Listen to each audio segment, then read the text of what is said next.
頬に触れる冷たいタイルの感触。気がついたら台所の床でした。立ち上がろうとしても腕に力が入りません。視界がぐらぐらと大きく揺れています。遠くで水道の蛇口から滴る水の音。カチカチと刻まれる時計の秒針。誰もいない家の中で私は一人でした。このまま誰にも気づかれずに消えるのか。そんな恐怖が背中を通り抜けます。その時、玄関の開く音がしました。お母さん、ただいま戻りました。聞き慣れた少し低い声。それは私が一番苦手な嫁のさやかでした。驚いた声でしたが、取り乱しはしません。落ち着いた手つきで私を助け起こします。あの時、あの子の手が震えていたこと。私は後になって知ることになります。はじめまして、私は田中藤子、78歳です。東京の郊外で息子夫婦と暮らしています。10年前、夫を亡くしたのがきっかけでした。一緒に暮らそうという息子の言葉。その時は本当に嬉しかったんです。でも、現実は甘くありませんでした。同居を始めてから家の中は一変しました。私の居場所は少しずつ削られていった。まるで自分の家なのに借り物のよう。特に嫁のさやかとの関係です。彼女はとても有能で完璧な女性でした。仕事も家事もそつなくこなします。でもその完璧さが私には毒でした。私の一挙手一投足を監視されている。そんな被害妄想さえ抱くようになりました。きっかけは些細なことの積み重ねでした。私が丁寧に並べた調味料の瓶。お母さん、これだと掃除がしにくいです。そう言って彼女は奥にしまい込みます。私が良かれと思って畳んだ洗濯物。シワになるので私がやりますから。感謝の言葉より先に指摘が飛んできます。私のやり方はすべて古いのです。彼女の正論に言い返す言葉もありません。ある日、私はお気に入りのお皿を割りました。夫との思い出が詰まった大切な大皿。さやかは無表情に破片を拾い集めました。危ないですから座っていてください。心配している風を装った冷たい宣告。私の存在そのものを否定された気分でした。私はただの手のかかる同居人。そう思われているに違いありませんでした。そしてあの冬の日がやってきました。息子夫婦と孫のゆいが旅行に行くと、お母さん、3日間ゆっくりしてくださいね。さやかは事務的な笑顔で言いました。冷蔵庫にはタッパーに詰められた食事。温めるだけで食べられますから、まるでお留守番をする子供扱いです。私は心の中で毒づきました。せいせいするは一人の方がずっといい。玄関のドアが閉まる音に安堵しました。でもその安堵は長くは続きませんでした。家の中に満ちる耐え難いほどの静寂。それは私が最も恐れていたものでした。冷え込みが厳しい2日目の朝のこと。お湯を沸かそうと台所に立った瞬間、心臓がドクンと大きく跳ねました。目の前が急に真っ暗になりました。足元から力が抜けていくのがわかります。伸ばした手は空を切り、床に叩きつけられる衝撃さえ他人事のよう。どれくらいそうしていたのでしょう。意識の底でさやかの声が聞こえた気がした。でもあの子が帰ってくるのは明日のはず。これは死ぬ前の幻覚かしら。薄れゆく意識の中で私は思いました。最後に交わした言葉があんな冷たいものだなんて。果たして私は助かるのでしょうか。そしてさやかはなぜそこにいたのか。運命の歯車はここから静かに回り始めます。私の知らないあの子の本当の姿、それを知る日はもうすぐそこでした。病院から戻った翌日の朝でした。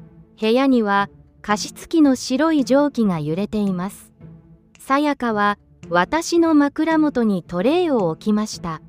一分の狂いもない完璧な朝食です。お母さん、お薬の時間ですよ。感情の読めない静かな声。差し出されたのは真っ白な陶器の器。中には味の薄そうな粥が入っています。私の好みなどお構いなしの献立。塩分は控えめにしておきましたから。彼女の正論はいつも私を追い詰めます。拒む理由が見つからない氷のような優しさ。私は黙ってスプーンを口に運びました。喉を通る粥は砂のように味気なかったです。1週間が過ぎ、ようやく体が動くようになりました。リビングへ向かうと大きなゴミ袋が見えます。中には私が見覚えのある布切れが。さやかさん、これは何かしら？私の問いに彼女は手を止めずに答えました。古い布はダニの温床になるので捨てました。それは亡き夫のシャツで作った座布団でした。端が擦り切れ、色あせてはいたけれど、私にとっては夫のぬくもりそのもの。勝手なことをしないでちょうだい。私の震える声に彼女は冷たく言い放ちます。家を清潔に保つのも私の役目ですから。彼女にとって私の思い出はただのゴミ。そう切り捨てられたようで胸が締め付けられました。午後、近所の佐藤さんがお見舞いに来ました。玄関先でさやかの明るい声が響きます。いえいえ、お母さんのためですから、私がしっかり支えないといけませんし。外では、なんて理想的なお嫁さんでしょう。近所の人たちは、口々に彼女を褒めちぎります。藤子さんは幸せ者ね。あんなに尽くしてくれるお嫁さんはいないわ。部屋の隅で、私はただ息を潜めていました。真実を知らない人たちの言葉が棘のように刺さる。さやかは私の前では一度も見せない笑顔で、佐藤さんの手土産をうやうやしく受け取っています。その完璧な演技に吐き気がしました。夜の食卓はいつも重苦しい空気に包まれます。息子は仕事の疲れを理由に目を合わせません。孫のゆいはスマホの画面に夢中。さやかはただ淡々と箸を動かしています。カチカチと食器の触れ合う音だけが響く。私が何か話そうとしてもすぐに遮られます。お母さん、今は食事に集中してください。健康のため咀嚼に集中しろというのです。まるでお掃除ロボットのように無機質な動作。家族という名の他人たちが座っている場所。ここは本当に私の家なのでしょうか。お味噌汁の湯気の向こうに家族の顔が見えない。そんな錯覚に私は陥りそうでした。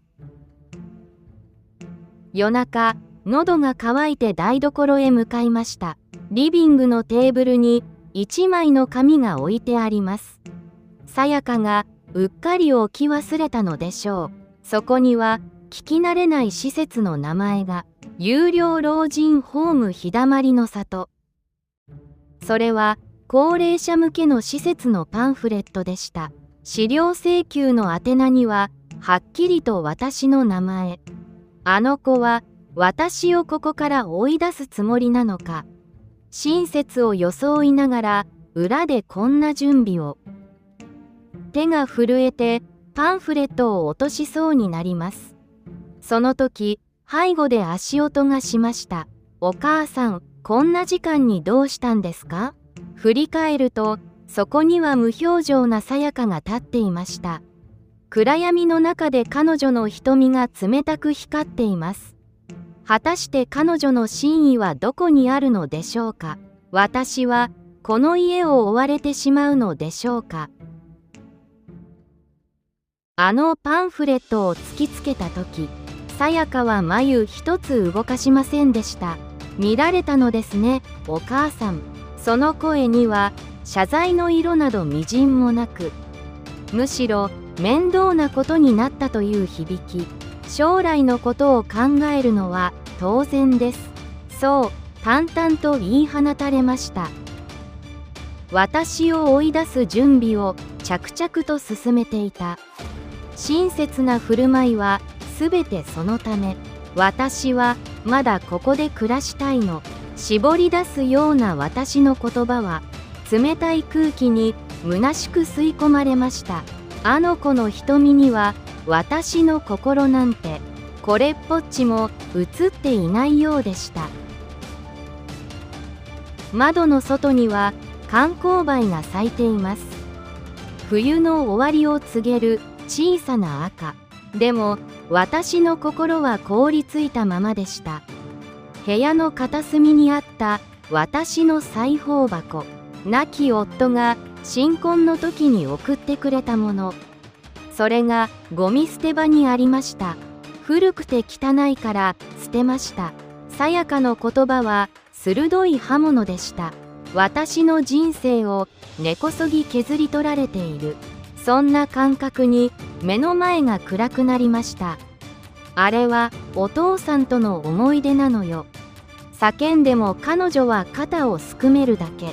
掃除の手間が増えるだけですから。私という存在はこの家にとってただの片付けるべき荷物なのでしょうか。その日は私の78歳の誕生日でした。息子も孫も忘れているようでした。さやかが帰宅したのは夜も更けてから。これお祝いです。手渡されたのは小さな包み。中身は無機質な健康サプリメントでした。長生きしてもらわないと困りますから、おめでとうの言葉さえありません。あの子にとって私の健康は単なる管理項目に過ぎないのです。一人で食べる冷めた夕食、ケーキも温かいお茶も何もない。ただ心臓の音だけがうるさく響く。これが私が夢見た老後だったのかしら。暗い台所で涙があふれて止まりませんでした。夕食のテーブルに並ぶ薄味の煮物。お母さん、しっかり噛んでください。飲み込みにくいなら細かく刻みますよ。まるで介護施設の食事のようでした。味気ない、形のない、色のない食事。私はまだ子供じゃありません。思わず箸を叩きつけてしまいました。カシャンと乾いた音が響きます。家族の視線が一斉に私を指しました。みんなあなたのための正論よ。息子がため息混じりに言いました。誰も私の心の叫びを聞こうとしない。正論という名の暴力が私をじわじわと追い詰めていく。私はただ一人の人間として向き合ってほしかっただけなのに。夜中にふと部屋の扉が開く音がした。寝たふりをして様子をうかがいました。さやかが私の机を漁っていました。あの子は何を探しているのでしょう。私の預金通帳、それとも遺言書。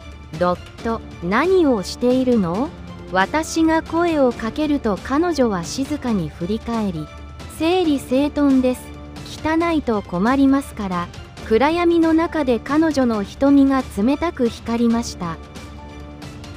私のプライバシーさえ彼女の支配下。この家にはもう私の居場所はない。あの子が隠している本当の目的は何？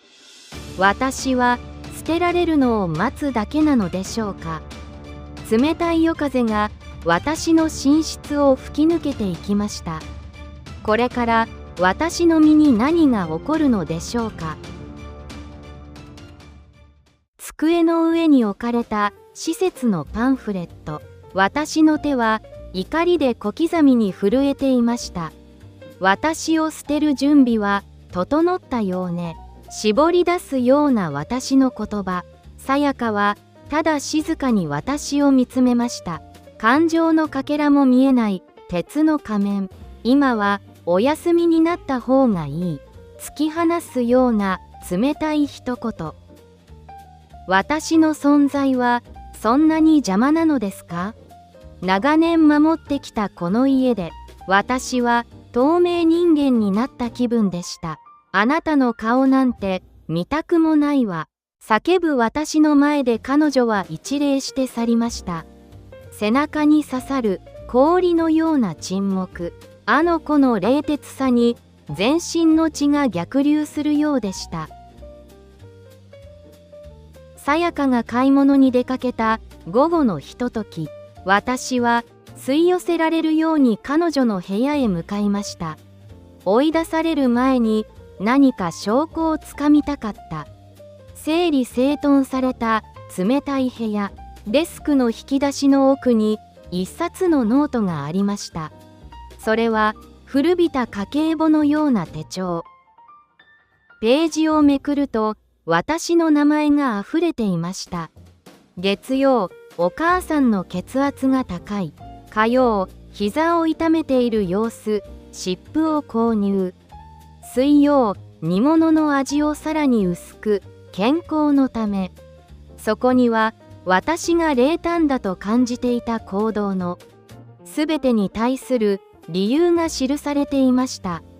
文字は震えるほど丁寧に書かれています。あの子の正論はすべて私の命を守るためでした。ノートの間に一枚の写真が挟まっていました。それは私が捨てられたと思っていたあの布。夫の形見のシャツで作った座布団の端切れ。修繕依頼専門の職人へ。メモにはそう記されていました。慌てて押し入れの奥を確認すると、そこにはきれいに修繕された思い出たちが桐の箱に大切に保管されていました。ダニの温床だと言って取り上げたあの日、あの子は私の宝物を守ろうとしていたのです。古くて汚いと言ったのは照れ隠しだったのか。不器用すぎる彼女の精一杯の献身。私の目から熱いものがあふれ出しました。真実を知らずにあの子を責め続けた自分。その愚かさに胸が締め付けられました。さらにページをめくると施設の詳細が。そこは入所施設ではなく短期療養所でした。私がかつて漏らした小さな願い。一度でいいから故郷の温泉に行きたい。それを叶えるための一時預かりの準備。お母さんの体力を考え、医師のいる施設を。さやかは私の夢を叶えるために一人で頭を下げて回っていたのです。ふと床に落ちた別の診断書。そこにはさやか自身の名前がありました。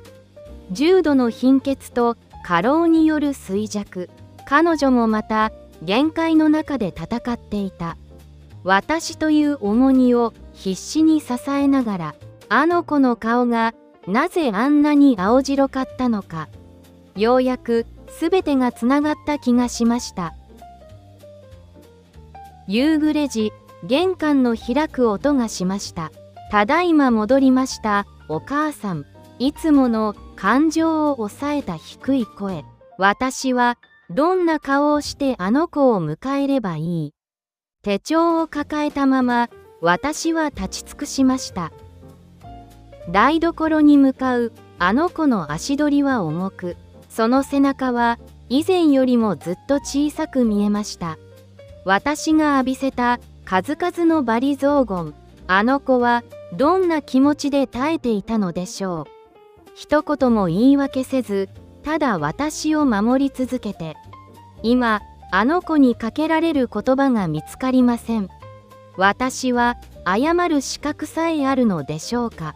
この沈黙をどうやって破ればいいのでしょう。夕闇の中、あの子が静かにこちらを振り返りました。さやかさん、ごめんなさい。震える声で私は言いました。彼女は驚いたように足を止め、私の手にある手帳を見つめます。すべてを見てしまったのね。彼女の肩が小刻みに震え出し、張り詰めていた糸が切れた瞬間、お母さんに嫌われたままでも守りたかった、それだけなんです。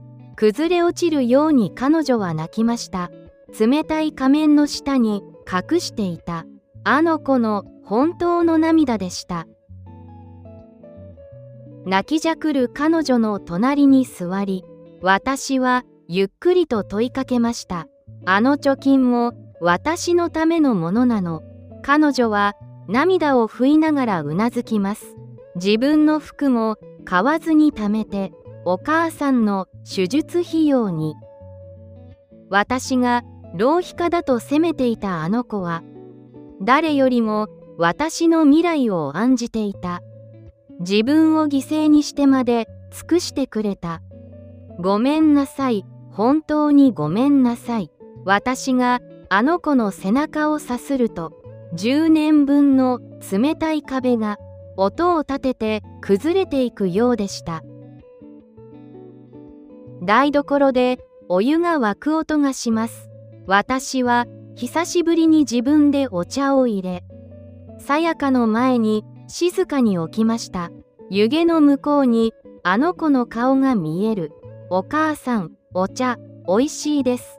小さな声で彼女が笑いました。それは私が初めて見たあの子の本当の笑顔でした。明日から一緒に作りましょう。あなたの好きな味付けを教えて。